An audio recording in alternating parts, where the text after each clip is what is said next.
let's get into it, because you expressed wanting to discuss this topic, even though it is a sticky topic. And I love talking about these things. You said you want to talk about the toxic side of movements like intuitive eating, healthy at every size, and body positivity. Mm-hmm. And I want to pick your brain on what you find problematic, as well as how can we actually maybe move these types of movements movements. I know that's a funny thing to say, in the right direction, right? Because I think inherently all of these things, healthy at every size, body positivity, they have very good intentions. Absolutely. Right? And they often get hijacked Yeah. into something where it's not really what it's meant to be. Right? Yeah. So what are the things that you find to be, your words, not mine? Okay. I'm just kidding. But toxic or negative about these types of movements, or not helpful. We'll use that word. Yeah. Let's say not helpful, because I know I'm going to ruffle feathers with this. I have a few things that I've noticed. And just for context, I have been working in the field of eating disorders for 4 years now. And as I've said, I have my own history of disordered eating and body dysmorphia. And so the natural progression that typically happens for anybody not in this sphere is you start to get into this world of recovery, whether you're a professional working in that field or you're somebody actually just needing recovery, or both. And there's this whole new philosophy thrown at you, multiple philosophies really, that are wrapped up into this, let's say, like world of being anti-diet. And it's heavily influenced by health at every size, which is also heavily influenced by body positivity. I mean, there's so many little things that kind of go together, right? Like intuitive eating, anti-diet, health at every size, body positivity, even body neutrality. And so you get introduced to this new way of thinking, a new way of life, and it can be so healing. And it is so healing, because when you're coming from what we've been talking about, right? Like an obsession over right and wrong, good and bad, and a hyperfixation on body composition, it's incredibly healing to see like, oh, there's another way of living where I don't need to be obsessive about this. And it can be healing to see some data behind it not being necessary to be obsessive about that. But I think where things go wrong is that with these movements, there's some really popular statistics and ideals that are thrown around and like people really die on a hill about that are actually kind of cherry-picked data. And it's not great data. Mm-hmm. And as a young practitioner, and I'm still young, but in the beginning phases, like I just didn't really feel like I had a place to dig into that more. I just kind of trusted the people who had been working in the field longer than me.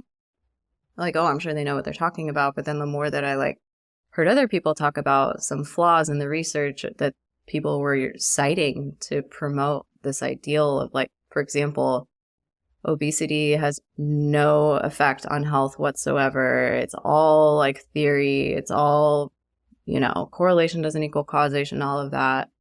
Or that 95% of diets fail. Like, you just become indoctrinated with that and you don't think to question it. And then I've had, some exposures to people who have questioned it. And I'm like, oh, wait, they make some really good points, though. And so the more that I look into it, I'm like, wow, there's some misleading things happening here. And I think, even as you said, the intentions are so good and so needed and so important, but things get lost in translation. And then there's also, like, especially with health at every size,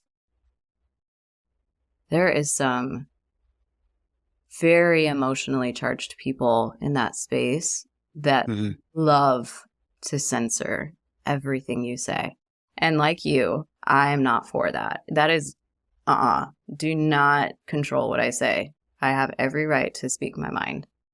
And just because I don't look a certain way doesn't mean then I'm not able to think my own thoughts And I Yeah. know, like, I'm obviously a very privileged individual, and I know people that look like me have more advantages in the world than others, but there's just like, there becomes this like reverse discrimination that happens on Yeah. people who do look like me. And it's very like interesting, very eye-opening too, because I feel so terrible for people that go through this all the time. But it Yeah. it ends up like there's no conversations anymore. It's all like people talking at you, saying what you should think, and that you're wrong if you don't completely agree. And I've had multiple people, I've talked openly about this for years, and I've just been crucified about it. And I don't care because somebody needs to say it. And I've had people be like, well, you're just not examining your privilege enough. You just need more supervision. And to me, it's like, man, like you just want to babysit me into thinking like you. And I'm not for that. Like that really pushes me, and I know a lot of other people, away when there's this like, you just need more, you're just not knowledgeable enough in this subject. That's why you don't agree. Actually, no, Yeah. I know a lot about this. I've really tried to understand, and I'm coming up short on getting bored. Does that make sense? Yeah, totally. And I'm obviously not nearly well versed in this area as you are. And I don't know nearly as much about like what the culture is like in like the body positivity community or even the intuitive eating community, because that's not something like I'm in like at all. Right. So I don't know anything about those. But with regard to health at every size, again, I don't know much about like the social dynamics or anything like that about the people leading that sort of movement. But the issue that I have is the lack of factual information, right? Like, listen, I don't care about, the thing is like when people say factual information, other individuals want to say that you're insensitive. Right? Yes, And yes, it's like, yes, hey, yes. it's the opposite. I'm actually very sensitive and I care about people's feelings and I don't want to hurt anybody's feelings. And that's why I don't tell people like, you are bad, you are doing things wrong. We were just talking, the thing is people tie their identity Yes. to something, right? Yes. Yes. For example, like, and it's usually the type of person who has a hard time taking criticism as well.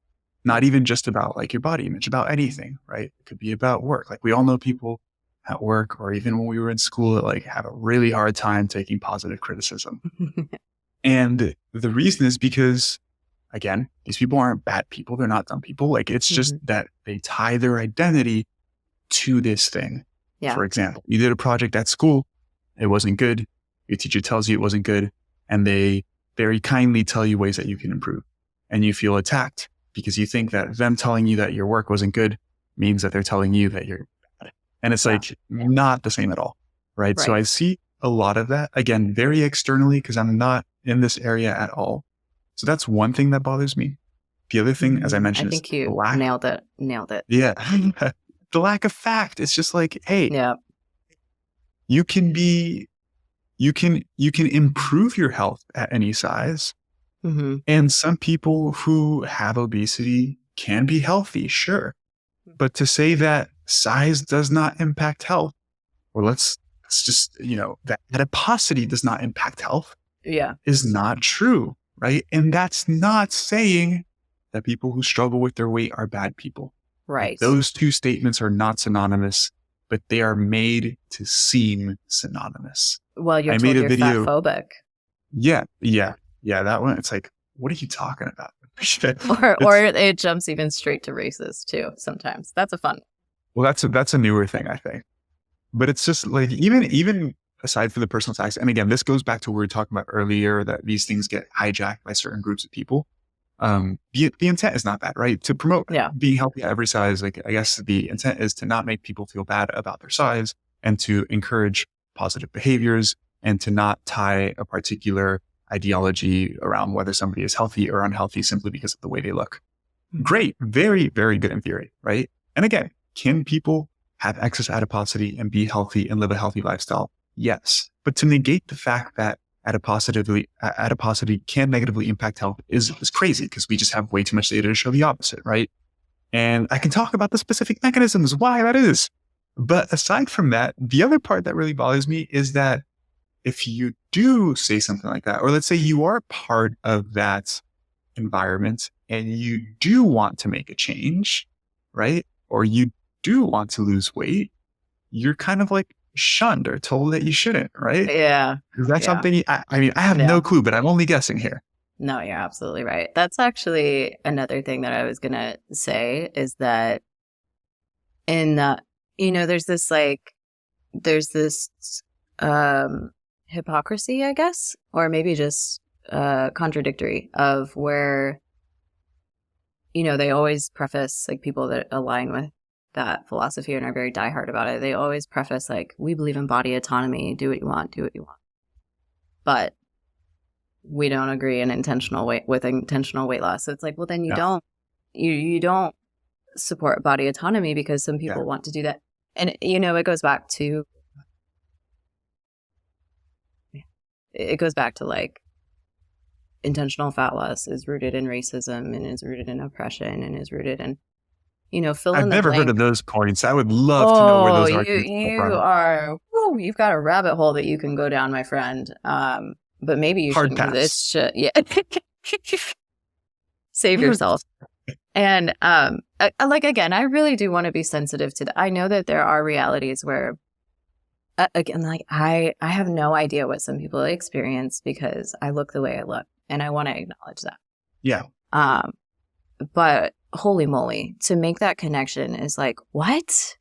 And it's usually like based on one or two people will be like, you need to read this book. And I'm like, that one book is supposed to negate everything that we know about adiposity and weight loss and intentional weight loss. And like, it's just wild, the connections that are made and like the ways that you get silenced when you try to bring up intentional weight loss or fat loss, really.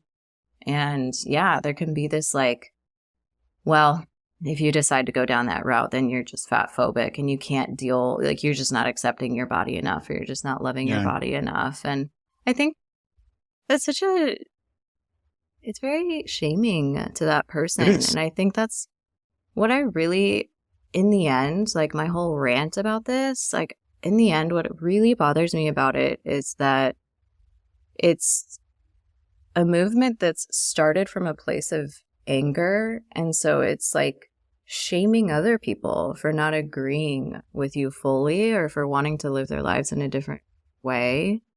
And I don't think that's helpful. If you want people to listen to what you're saying, maybe you shouldn't be condescending about it or shame other people about it, like, and I know there's exceptions to this. I know some wonderful practitioners who we disagree on a lot of things, but we can have decent conversations about it, But a lot of what you see online is the people who are very fierce about it and defensive about it and make it their identity.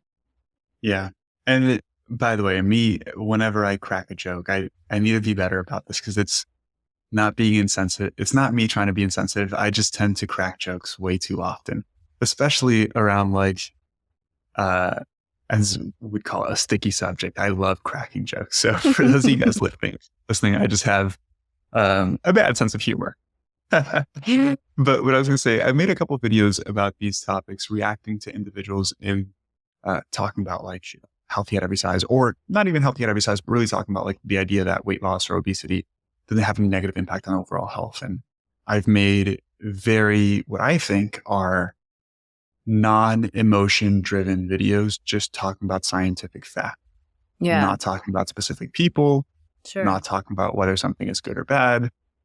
And yeah, it's just like crazy how much people want to deny science, right? Like I usually talk about adiposity causing chronic low-grade inflammation. And we know that chronic low-grade inflammation increases the risk of diabetes and cardiovascular disease. Talk about some mechanisms why, and then showing some data that, hey, individuals who lose body fat have a lower risk of these diseases. And this is why. And it's just like, nope, wrong. And that's kind of mind blowing. One thing that you mentioned that I really respect is you bringing up the fact that like, you cannot relate fully to some of these individuals, right? You don't know what they're feeling. And I've said this too. And even when you say it in that way, which I think is a very sensitive way to talk, you still get attacked, right? I made a video about this person on TikTok who struggled with her weight. And she was talking about how for her, it's impossible to try to lose weight because anytime she tries to go on a calorically restricted diet, her body screams at her that she is starving. And so all she can think about is food, right? And the first thing I said when I started that video as a reaction video was, one, I'm not trying to tell this person what she should or should not do. And two, I will be the first to say that I cannot fully understand her feelings or the way that her satiety signals work because I have never experienced that.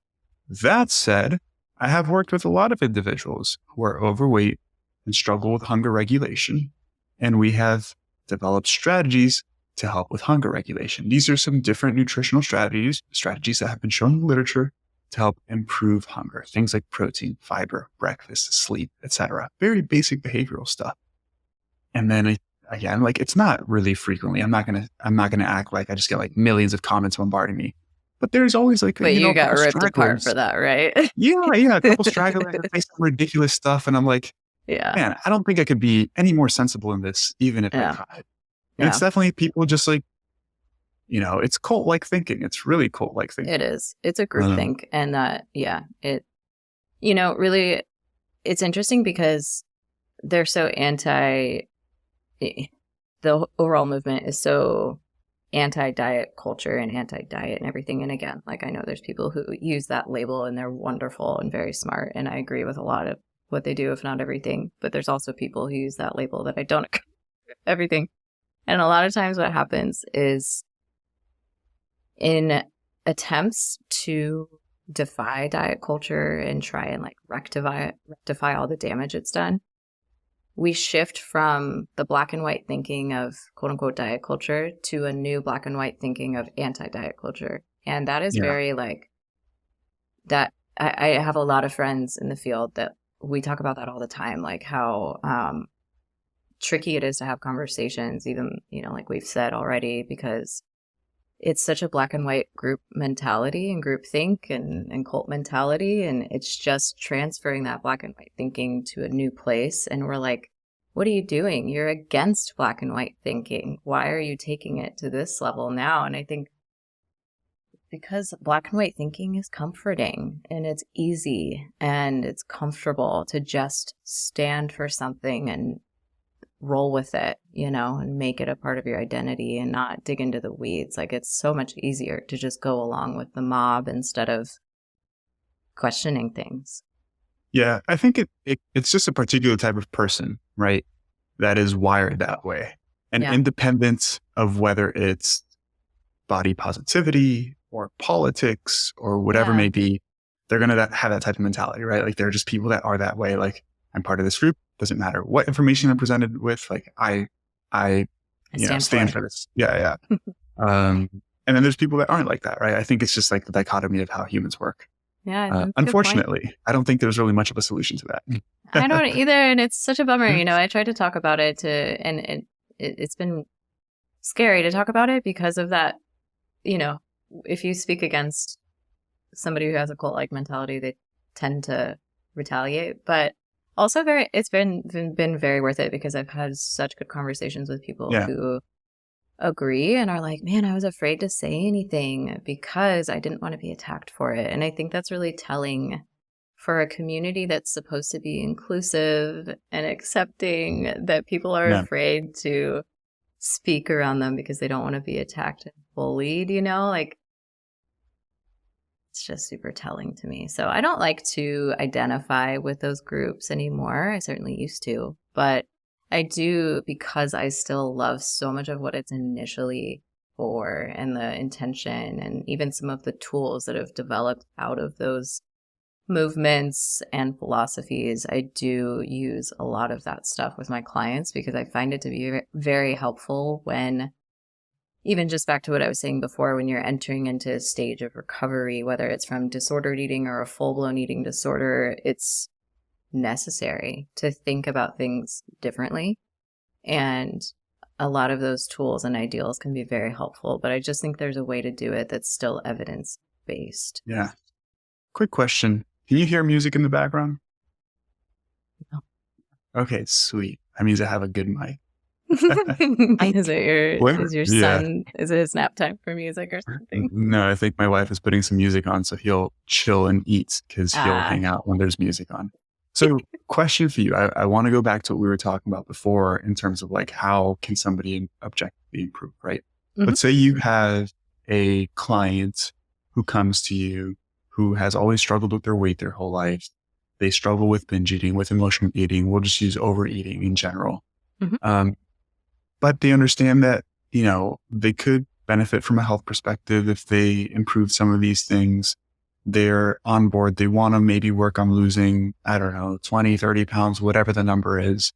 What are some tools or strategies that these people can use to, one, improve nutritional behaviors, but two, also improve their relationship with food? And I know we talked about education, so maybe aside from education. Yeah. I think in those circumstances, a lot of times this knowledge of like, I would improve with, or it would be beneficial for me to lose some weight, it ends up becoming too much of a focus for them that it changes the habits and the behaviors that they need to have in place in order to actually become healthier, Yeah.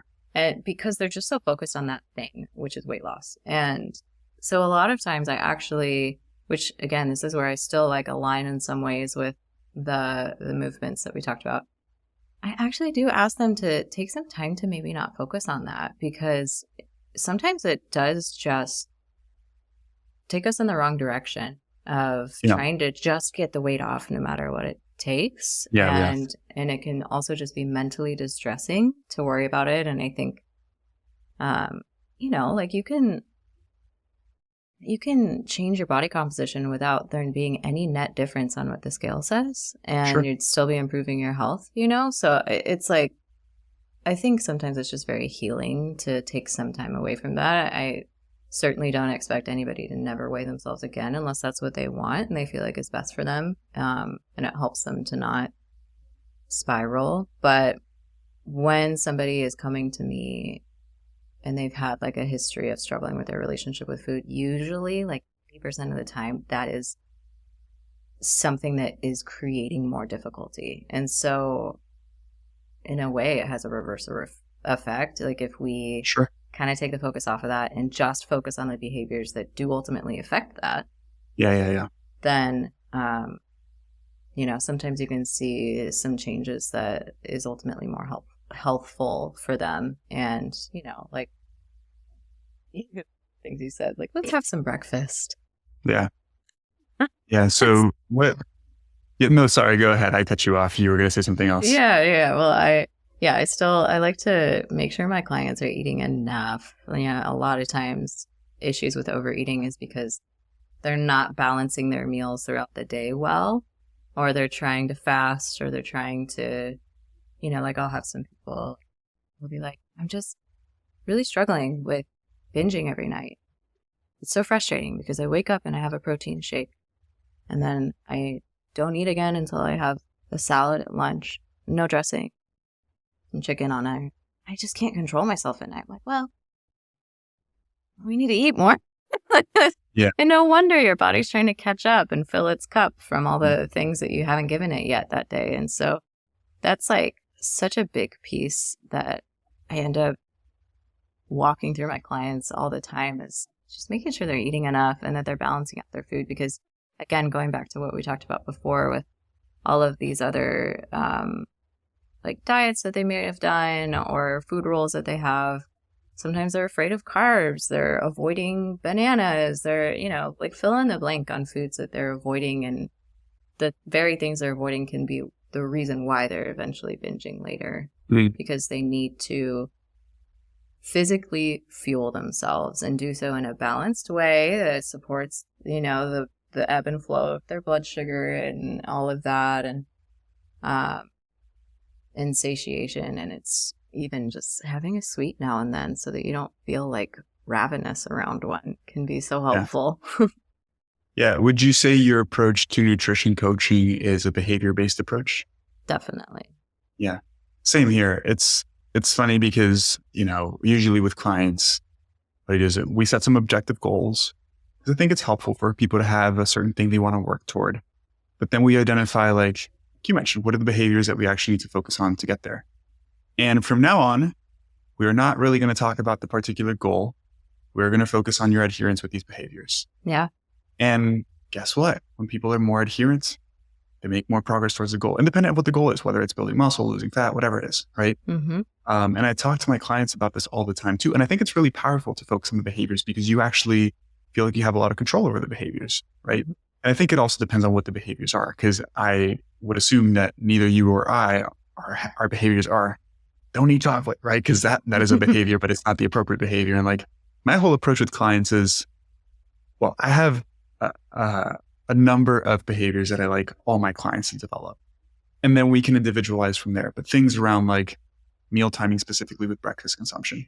Mm-hmm. Usually one of the first behaviors that I recommend to a client as a habit to track is a well-balanced breakfast. And what I define as a well-balanced breakfast is at least 500 or 600 calories. So it's a decent size, right? Mm-hmm. If it's a really small person, we might modify that. But for everybody, usually at least 30, 35 grams of protein, maybe around 7 or 8 grams of fiber at least, and at least put one serving of fruit or veggies in there. And like, if you do that, that's a really good start. So that's one behavior that I really like focusing on with most clients, especially people who are like, I wake up and I'm not hungry. I'm like, listen, I get it, but please trust me here. we need to do this. And then later on, if you do it for a month and you really hate it, like we could talk about changing it. So breakfast is one I'm huge on. A protein target, a fiber target, a daily fruit and vegetable goal. It's all focusing on things that you should be doing on a daily basis, that you should be eating. No focus on things that you shouldn't be eating, right? Yeah. So we're going to focus on the things that you should be eating. We slowly develop these behaviors one at a time. And as a byproduct, you do less of the stuff that you don't want to do without putting so much mental energy into it. Because the issue with people, like when they're like, okay, I'm going to go on a diet, I'm going to lose weight.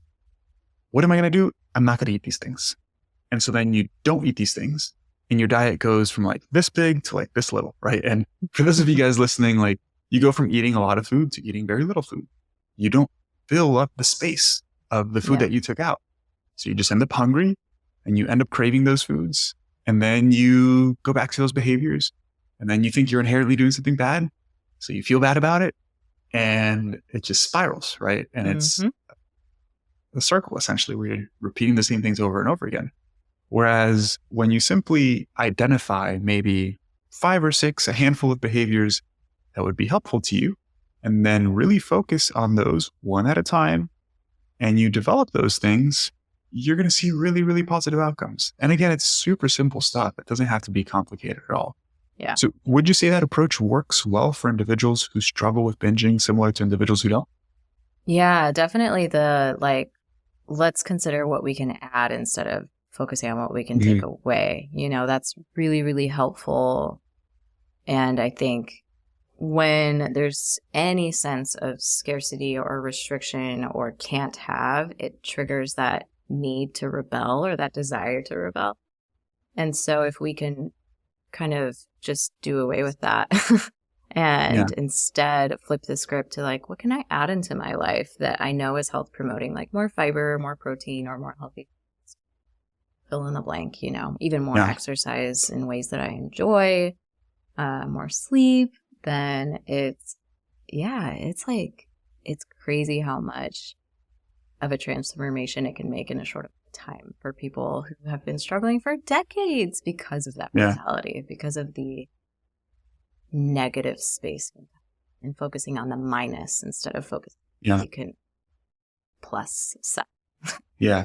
And I think this, circles back into what we were saying before, that, one of the things that really bothers you about the intuitive eating space is like this idea of like nothing matters and just listen to your body and just eat whatever you want. It's like, okay, that is not good advice, right? Because us telling people like, hey, you don't need to intentionally restrict some foods is not synonymous with saying like, hey, it doesn't matter, because those two things are not synonymous, right? Because if you just tell somebody, hey, it doesn't matter, eat whatever you want, to somebody who struggles with overconsumption of specific foods, that's a recipe for disaster, right? I think the important thing is to really think of it this way. It is, one, you don't have to spend much mental energy at all on purposefully eliminating stuff. But you should perhaps put a lot of focus on things that you should be doing every day, right? Mm. And if you intentionally focus on the things that you should be doing, as a byproduct, you'll do less of the things that you don't want to do as much, which results in you achieving the outcome that you're trying to achieve in a positive and sustainable fashion. That's really what it is, right? Because if we tell people, again, hey, you don't need to avoid anything, but we leave the other piece of the puzzle out of it, that's not good, right? Yeah. So it's definitely a balance there. And I can see how it can be frustrating for people, perhaps like yourself, who work with these individuals. And then other individuals who call themselves professionals in the fields are just like, no, don't encourage those things at all. This person doesn't need to make any change. They can just do whatever they want, blah, blah, blah, blah, blah. Like that's just not good. But I think we've what's the phrase? Beat that horse, something like that. Yeah, I know what you're trying to say. That. Yeah, something very I'll poorly add phrased. as well is kind of on that topic of like addition rather than subtraction is something that I tell some of my clients that has been helpful for them is to have what you want, but what you need. And I can't take credit for that. I heard another creator say that one time. That is so good. I'm going to start saying. I can't remember who it was. Otherwise, I would credit them. But I know. Was it Stephanie? Last name starts with a G. I think so. I think it was a guy. He's really funny. He like reacts to people's videos all the time. Zach Cohen, big beard guy. Oh, he's great too, though. Maybe he starts with a K. I don't know. I'd also. Oh no! You're talking about Liam, Maybe. the plant slant. Yes, the guy that he's always like sitting in a chair. Yep, and he has funny shirts. Yeah, that guy. That's who I heard it from. What's his name? Liam. So Liam is his name. His Instagram is the plant slant. SLANT. He got it from someone else. I think it was this dietitian. Her name's Stephanie. Last name starts with a G. I can't remember right now, but she's great too. I think he did it in reaction to one of her videos. Yes. He shared an example of how he would do that as well. Beautiful. Yes. You must hear my baby screaming right now. He just stopped. No? God, this mic was worth every penny. You have to tell me which one you got, but yes. Anyway, so shout out to Stephanie. Yeah. I love that though, because it's not assuming that people will just figure it out, because there's still this element of like, well, but add what you need though. Maybe you need some more fiber So if you have like a craving for something sweet, and I'm not saying you have to do this 100% of the time, because sometimes it's just not appropriate, but a lot of the times, if you're craving something in particular, have it. Otherwise, you're going to obsessively think about it and then maybe binge on it later for somebody who's prone to that behavior. And at the same time, let's add something else with it so that it becomes more satisfying and it's a more balanced snack, and it kind of takes away like the sparkle of that food. If it's like just a regular old meal or whatever, some protein to it, add some fiber to it, add a fruit or vegetable, whatever. So I really like that too for my And it just helps with hunger regulation, really. Like I try to tell and again, I have it's hard to relate to people who say that they have uncontrollable hunger, right? Because I have a good friend, his name's David Roden. He works specifically with individuals who have like excessive amounts of weight to lose. He himself was over 400 pounds, lost 200 pounds, and has maintained his weight loss for over a decade now. And that's the type of individual that he works with. And I was talking to him and I was like, man, like, it's hard to overeat if you really focus on protein and vegetables and fiber at each meal.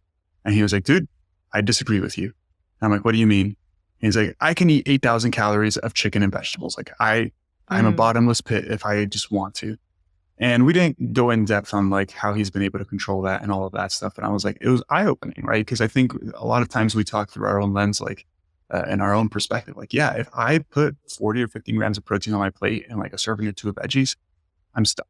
I can't really eat much more than that, right? And for most of my clients, I try to tell them that. And I think that advice is very helpful, probably for the vast majority of people. Like, hey, if at every single one of your meals, yes, have what you want, but also make sure that you prioritize at least, let's say, if you're a smaller person, 25, 30 grams of protein. If you're a little bit bigger, maybe 30 to 40 grams of protein. In addition to that, try to get at least 8 to 10 grams of fiber And in addition to that, at least one serving of veggies. Like if you do those 3 things at the majority of your meals, you're going to be pretty good, right? Yeah. And that doesn't mean eat what you want first and then kind of leave the other stuff for last and don't eat it all. Like prioritize eating that stuff, and then you can have whatever you want as well, but you're going to feel satiated. But it is interesting because there always are extremes where even that type of advice isn't going to help everybody. Even that type of advice is diet culture. And that's where we get into the social media stuff. Like people are like, well, this person, it's like, listen, I know there are going to be some outliers. That's not what we're talking about, right? Yeah. Michelle, I appreciate you a ton for giving me some of your time. Hopefully I didn't talk your ear off too much because that's typically what I do. No, I loved it. I'm so honored. Thanks for asking me to come on. I really am so glad. It was a goal of mine, a secret goal of mine to be asked to be on your podcast. I'm going to send this to Adrian. It was better than Adrian's podcast, right? I know it was. Well, I've been Adrian, on his and he's been on mine. So it depends on what you're talking about. All right. It's funny. I reached out to you because I saw, all jokes aside, I saw some of your clips with Adrian. And I was like, those are really good clips. I'd love to have her on the podcast. And then I went through your page a little bit and I was like, I definitely want her on the podcast because I feel like this is a topic that I don't share much about because it's obviously not my area of expertise. But I know that a lot of people, because I talk a lot about body composition and nutrition science and healthy behaviors and body composition. And a lot of people that want to achieve those things are people that struggle with their relationship with food and don't know where to start. And they're so confused. And they're like, what do I do? What do I not do? So I'm appreciative of individuals like yourself sharing your knowledge. So thank you. Yeah. Would you mind sharing with the audience where they can connect with you further, social media, if they want to maybe potentially inquire to work with you, where can they do that? Yeah, thanks for asking. So my social media, pretty much for any platform, is Yates Nutrition. I hang out on Instagram the most. I mean, I'm on YouTube and TikTok too, I guess. So because we have to. Yeah, the solopreneur lifestyle. Oh, I'm also on Threads. I don't know what to do with that. Anyway. I think I used that for like 2 days. And then stopped. I gave up on Twitter or X or whatever. But anyway, so find me on Instagram. You can look for me other places too if you want, though. But I also have my own show. It's called Nourished and Free, the podcast, because if you can't tell, I'm really passionate about people being healthy and nourished, but also doing so in a way that's free from all of the misinformation and food anxiety and stress that kind of comes along with usually the conversations of how to be healthy and disordered eating as well. We should be free from that. Everybody deserves to be free from it. So yeah, feel free to find me on any platform that you listen to your podcast. And then in terms of working with me, I have some free resources that you can check out beyond the podcast. That's obviously free. It is on YouTube as well. If you want to watch it on YouTube, but because it has to be. But I do have like a free quiz if you want to dig in more into why you may be overeating, and then a free mini course specifically for the topic of binging and overeating. I primarily work with women. Well, I shouldn't say primarily. I really only work with women. So I apologize to 50% of the people at least that are listening to this, but please don't hesitate to reach out if you're struggling. And even if you're not a good fit for working with me, which you can get more information about that in my bio, in the link in my bio. But even if you're not a good fit for that, I really do want to try and help you, point you in the direction of something else that can help you. And regardless, I hope that my pages can at least be helpful in some way. So that's great. Thank you for sharing. And for those of you guys listening, all those links will be in the description of the episode as usual.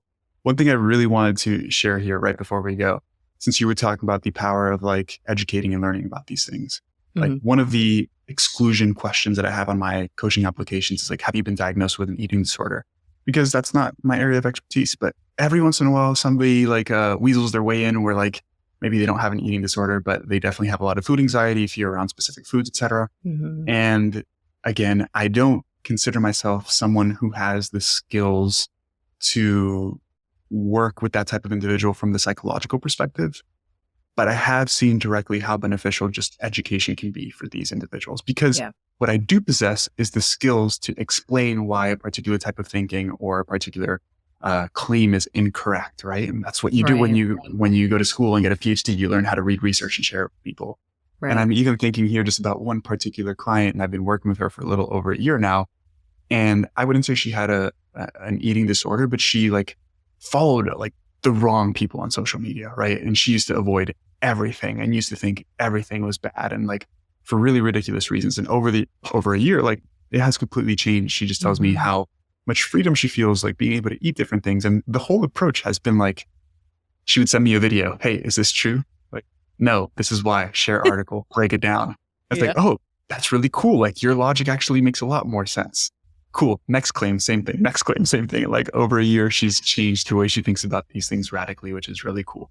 Because sometimes a fairly simple approach like that also helps for some individuals. Yeah. And that's why I love doing, I'm not nearly as good at this as you are, but like the myth busting or just discussing things that are just flat out wrong or incorrect and really perpetuating harm at the end of the day. It's important that I think we as professionals and science communicators can talk about that stuff, because otherwise they'll just keep going and keep gaining steam and more people will believe it. And we have so many issues with disordered eating that is literally just because people don't know any better. And so it's, I do a lot of that on my podcast because, again, longer form content, I can get more deep in the weeds of trying to myth bust a lot of things and diets that are so great.